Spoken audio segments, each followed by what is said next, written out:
Messi নয়, Neymar হতেন সেরা। যদি নেইমারের জন্ম ব্রাজিলে না হয়ে আর্জেন্টিনায় হতো, তবে মেসির চেয়ে তাকেই বলা হতো সেরা। এমনটাই মনে করেন সাবেক আর্জেন্টাইন ফিটনেস ট্রেনার ফার্নান্ডো সিগনোরনি। সাম্প্রতিক সময়ে এক সাক্ষাৎকারে এমন কথা বলেন এই ট্রেনারের মেসির থেকে নেইমারের সেরা বলা নিয়ে বিস্তারিত থাকছে প্রতিবেদনে।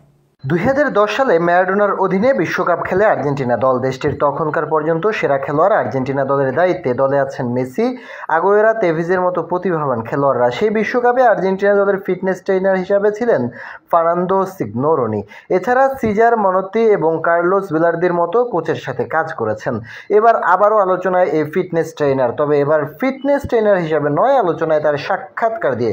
সাম্প্রতিক সময়ে ফ্লাশ করে এক এক্সক্লুসিভ সাক্ষাৎকার দেন এই ফিটনেস ট্রেনার। সেখানে তিনি আলোচনায় আসেন মন্তব্য দিয়ে। সেই মন্তব্যে তিনি বলেন, তারা মেসির থেকে সেরা নেইমারকে বলতেন, তবে সেটা হয়তো এক শর্তে। ব্রাজিল ও আর্জেন্টিনা দুই পাশাপাশি দেশ হলেও দুই দেশের মাঝে আছে বৈরিতা। এর বাইরে ফুটবলে দুই দেশ চিরপ্রতিদ্বন্দ্বী, যে কারণে নিজ দেশের তারকাদেরকেই এগিয়ে রাখেন তারা, আর সেটাই উল্লেখ করেন ফার্নান্দো। তার মতে ভৌগোলিক দুই দেশের দুই তারকার জন্ম দুই দিকে হলেও বদলে যেত সমর্থনের ধরন।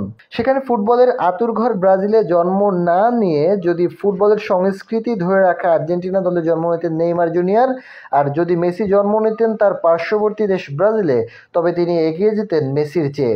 অন্তত তাকে মেসির চেয়ে সেরা বলতেন তারা, এমনটাই মনে করেন ফার্নান্দো।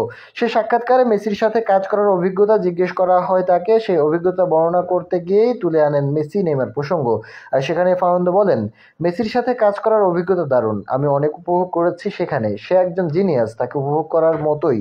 যদি আর্জেন্টিনার নেইমার জন্ম নিতেন আর ব্রাজিল দেশে মেসি জন্ম নিতেন, তবে আমরা নেইমারকে মেসির থেকে এগিয়ে রাখতাম। এটাই যেন বাস্তবতার চিত্র। ফুটবলে প্রতিভা আসে, প্রতিভা যায়। সেক্ষেত্রে অনেকেই তুলনা করেন খেলোয়াড়দের মাঝে, তবে সে তুলনা অনেক ক্ষেত্রেই সমীচীন নয়, এমনটাই পরোক্ষভাবে বললেন ফার্নান্দো। জানিয়ে দিলেন বাস্তবতা, যে যার পক্ষের দলে থাকে তাকেই আসলে এগিয়ে রাখে সবাই, যে কারণে তুলনায় না গিয়ে ফুটবলকে উপভোগ করাই শ্রেয়।